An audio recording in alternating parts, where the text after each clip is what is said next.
Hi, welcome to Movie Review Mom, and thank you to all of you subscribers for sticking with me. I really appreciate your support. Today, the movie I'm reviewing is called Hound. This World War II movie by Lionsgate is now available on video on demand. And by the way, click on the description below because I've got coupons for you at various sites where you can watch this movie on video on demand.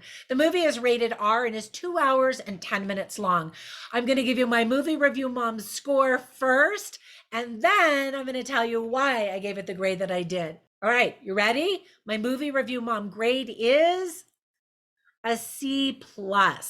All right, so stick with me. Don't click off now. Keep watching, and I'll tell you why.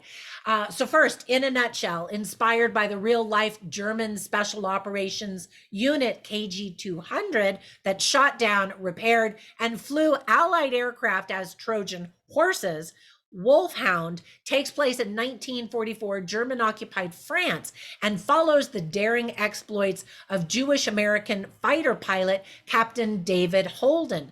Ambushed behind enemy lines, Holden must rescue a captured B-17 Flying Fortress crew, the whole crew and the plane, evade a ruthless enemy stalking him at every turn, and foil a plot that could completely alter the outcome of World War II.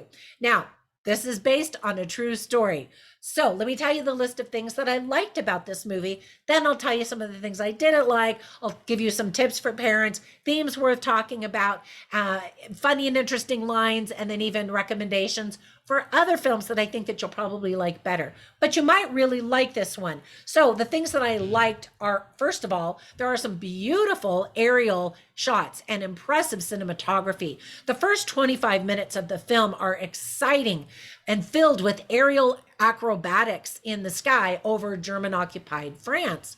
The last 20 minutes or so also are back up in the air with lots of action as well.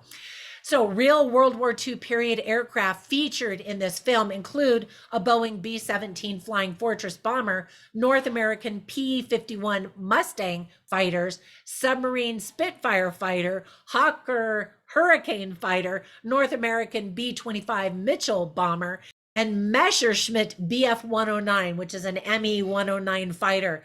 I'm making it sound like I know what any of those things are, but they really did use real planes. Not a single computer-generated plane is in the movie. That is impressive. So if you are a World War II airplane buff and fan, I think you're really going to enjoy that element of the movie. For aircraft destruction and explosion shots, detailed scale models were filmed and then further enhanced with visual effects. But again, no shot is 100% computer generated. To film the skydiving sequences after 2 weeks of prep, Luke Akins and skydiving double Andy Farrington performed a total of 14 jumps with customized parachute rigs on their helmets in shooting 2 days for the film. That's impressive, and the scenes are impressive. Again, that's in Act 1.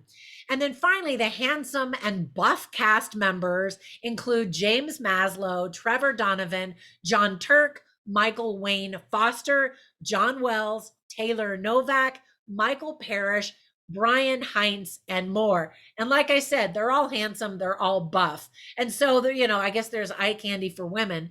Well, and men, I don't know, don't want to get into that. I'm just saying, these guys are, it's not unpleasant looking at them.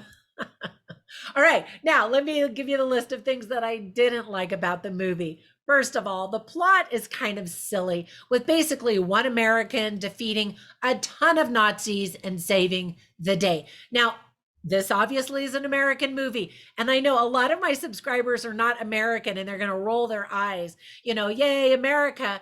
But I don't really know this story. I don't know the details of the true events, how they really did unfold. Maybe there really was an American that saved the day, but it just feels like it's made by an American, like Rambo is, fighting an entire army and saving the day. So ultimately, I don't know how accurate it is. Comment down below if you actually do know the history of this event. I mean, it really did, some part of it really did occur in World War II. And I'm constantly amazed at how many World War II movies come out, and I've never heard of those stories before. So I love World War II movies, actually.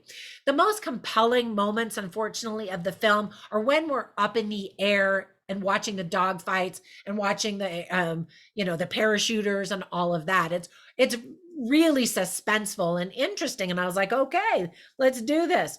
Unfortunately, there are a lot of very cliched and extremely melodramatic moments. I mean, it's war, it's worthy of being melodramatic, but a little too much. So the movie is simply too long for what it offers.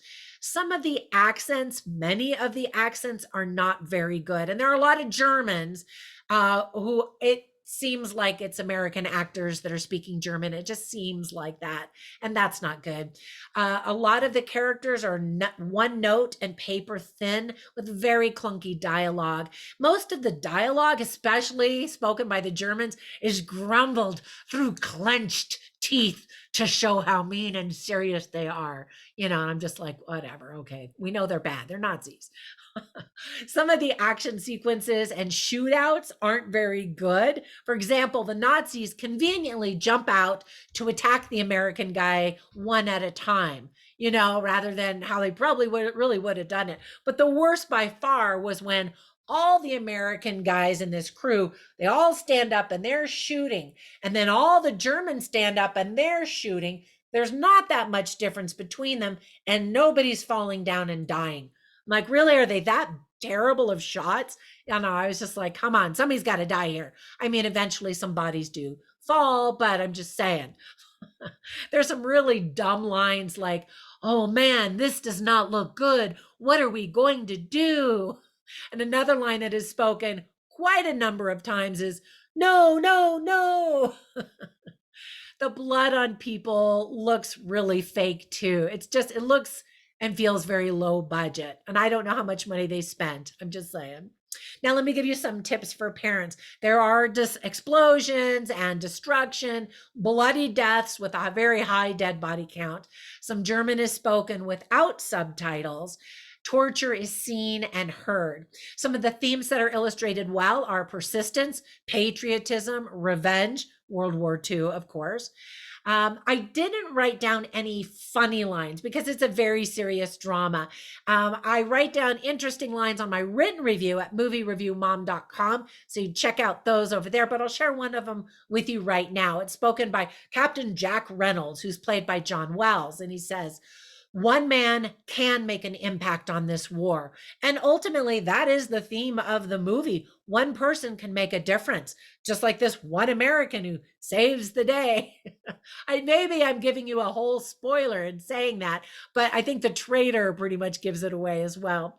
All right, before we go, let me give you a couple of recommendations for some other movies that I think that you're going to enjoy better. The first one is Top Gun Maverick. It's incredible. I just posted my review for that one. It's so good in so many ways. And if you want to see America kicking butt with an undisclosed enemy, or I shouldn't say not disclosed, unrevealed enemy. It's just a really good, fun movie. And then a World War II movie that I enjoyed. It's very melodramatic, and a lot of people wanted to get rid of all of the romance, is Pearl Harbor. There's some really great sequences, aerial acrobatics and all that kind of stuff. But as a woman, I especially appreciated the personal stories to show you how people were affected on a personal level from World War II. Anyway, and actually another one that I just now thought of is Operation Mincemeat. I just recently, last month, did a review on that one, and another perfect example of a World War II true story that I've never heard of. And it's very well done. It's a British film, and so it doesn't have, all the guns a-blazing, Americans saving the day. It's very straightforward telling of this story, but Also interesting, again, if you like World War II films. All right, that's it. Thank you so much for all of your support. Run over to Patreon when you get a minute. Check out all of the gifts that I have for my supporters over there. I really do appreciate all of your support, whether it's financial or just clicking the subscribe button and watching my videos. I love it. Thank you so much. Have a fantastic day, and I'll catch you in the next one. Bye for now.